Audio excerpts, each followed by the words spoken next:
Hey gang, so we had a special video request to do teaching a horse to do a turnaround or a spin, if you will.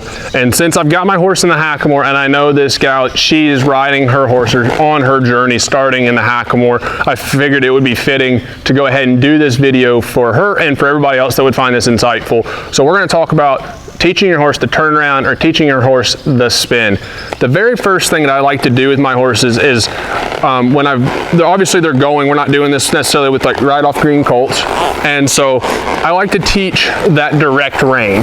So if my horse is walking forward, I want to be able to take that direct rein and influence the inside front foot to be able to step it over. So I can pick up and step that. This horse kind of has an idea on the turnaround, so she'll get sticky in it. But I'll take my left rein with the left front foot and try to pick it up and say, hey, can I set it over here? Or can I actually set that foot over there, right? I could actually push that inside front foot away from me. I could take this rein and say, hey, can you step that front right foot away? All right, so I really work on getting that inside front foot connected in this instance because that's what I'm focused on. Of course, there's instances where I might say, can I get this inside hind foot connected to this rein, right? It's all about the connection to the feet. And so for the basics of the turnaround, I'm really focused on getting this inside rein connected to that inside front foot. All right, and then once then we have the ability to influence that foot. There's a progression. When we go to teach neck reining, you're essentially going to get a bit of a neck reining course in this, and because we need to be able to know that we can ask this foot to go in a certain destination, and that means that this foot is going to step out and back. If I'm going to turn her towards you guys, this inside front foot would step out and back almost closer to underneath my foot, and this other outside front foot is going to step over. So as I had asked her to, I can tip her nose this way and then use my outside leg to push the shoulders over, okay?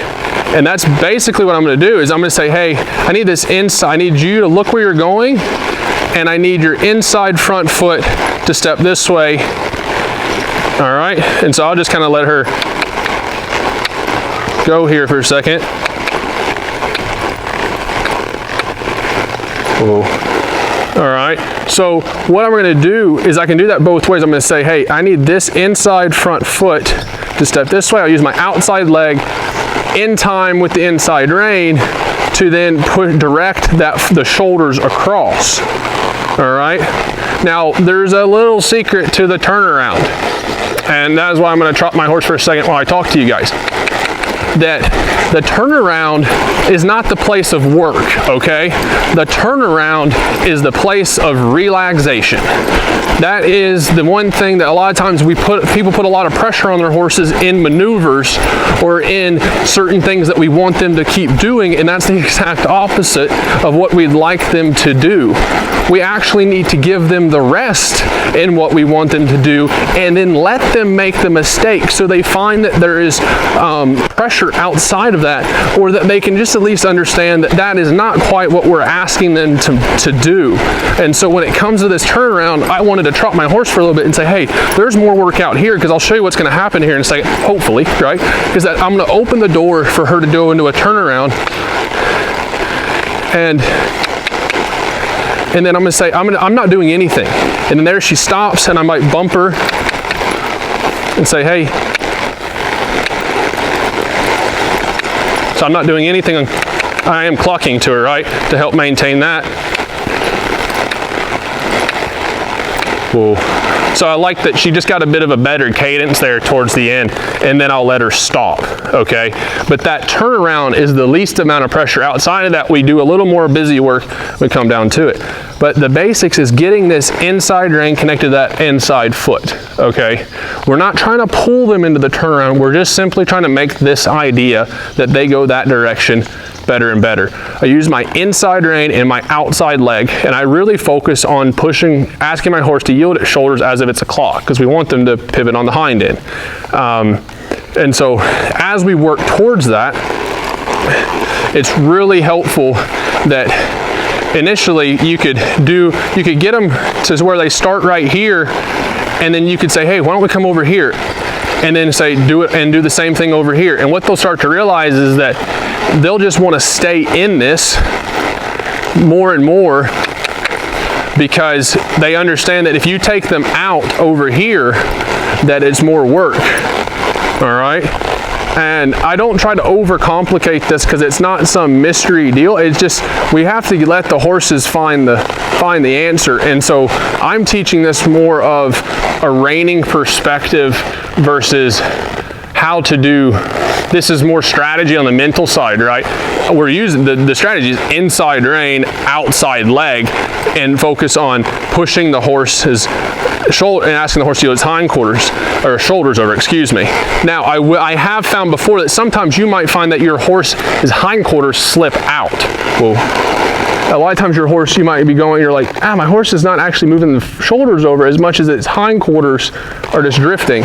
And that's a big thing. And I like to make sure I've got plenty of hip control to where I could drop my outside leg or my right leg back and push the hips over. Or I could drop my left leg back and push the hips over, okay? That has really helped me in the turnaround, because then if I go to ask her to turn to the left, when she goes that way, if her hips fell to the right, I could drop my leg back and say, hey, you need to keep your hips up underneath you, okay? And so that is one thing that I've learned along the journey of this Extreme Mustang Makeover, is that sometimes I was really focused on the shoulder so much that I didn't even realize that the hips were falling into the outside. So then once I got more hip control, my horse was able to stay more straight, stay more balanced. But make sure you're not putting pressure on your horse in the turnaround, and that you can really work on getting this inside rein connected to that inside front foot, and them understanding to move off that outside leg. And when they make that effort, initially it's just walking a circle like I did when I started. Pick up that foot, set it over, pick up that foot, set it over, pick up that foot, set it over. And then I start winding it down to where when they start to offer to start sticking in there, and you know what, initially you have to help them, and they might only do one step on their own, and then you let them, say they just walk forward, right? So they just walk forward, or you say, nope, it's not there, it's right here, now go this way, and then I'll just stop here, and she stopped. So in that instance, my horse stopped, and I added a little pressure when she stopped, and now she's just gonna go. Now she's going, she got a little sucked back, that's okay.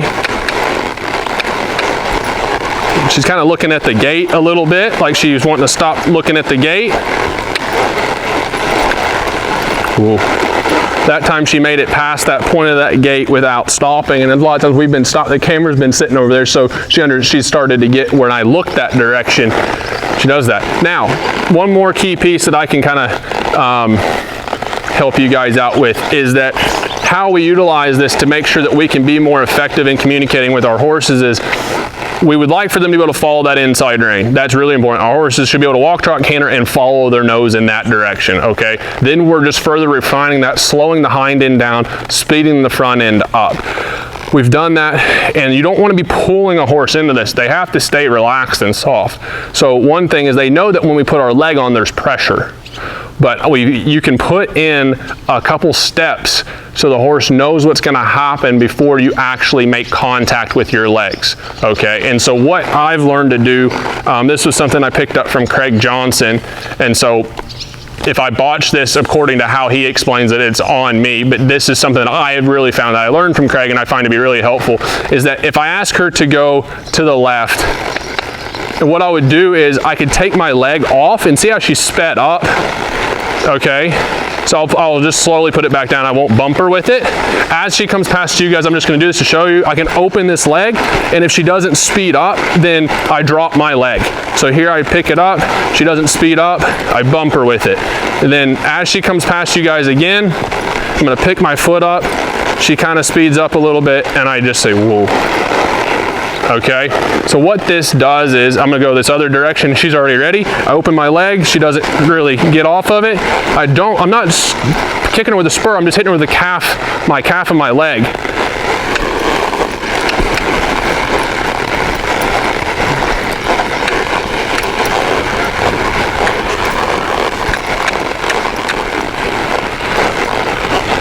So she's just sucking back a little bit. So I'm just gonna go forward and say, hey, we need to move our feet just a little bit. We might just go for a little canter here.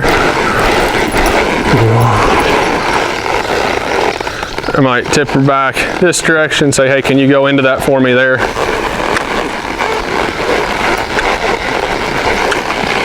So there I opened my leg and she's like, okay, well, she gave me a little more effort, all right? And so what the idea is that though, is that you don't just take your leg off and bop them, is that when you take your leg off, see there, there she's like, oh, okay, there we go. Oh, so that was the best one we've had yet. I wasn't doing anything, but you got to see there, I took my leg off and she's like, I got you. Craig explains it as a promise, okay? I promise I'm going to take this off, and if you do not make an effort to keep going, I will drop it. And when I drop it, I'm just making contact with the calf of my leg here. And so that helps, because you've seen some of those reining horses, and when they're going around doing their jobs, those guys are just sitting there. And if their horses started to slow up, or they didn't quite give them the effort they were looking for, instead of having to kick them or put their spur on them, they could just open their leg and take their leg off them, and the horse knows that if they don't then make the adjustment that they know how to make in that moment, then they will add the actual physical pressure in behind it. And so that's really just a series, like it's a training aid. It's putting a series into your training aids to make it more beneficial for the horse. I really like it because then it keeps it clear. You have this step-by-step process where you go, hey, I'm gonna take my leg off. If you don't go, then I'm gonna drop my leg. Okay, and the horses are really smart, and they go, okay, when he takes his leg off, I need to move away from that so I don't have the physical pressure. Okay, and so those little pieces, following the inside rein, moving off the outside leg, and then putting in the finesse. But this is something you don't need to rush the turnaround necessarily. You need to just go slow, get in contact with his feet, feel be really connected to where your horse's feet are, and really focus on making sure if your horse is creeping forward, rock them back and then ask them to go. But when they get into that foot position and those feet are falling where you'd like them to fall, be super quiet. They might only last a stride or two, but be quiet there, because that ends up being the release. All right, guys, we hope this was helpful. Hope it helps clarify some things on teaching your horse to turn around. Thanks, guys.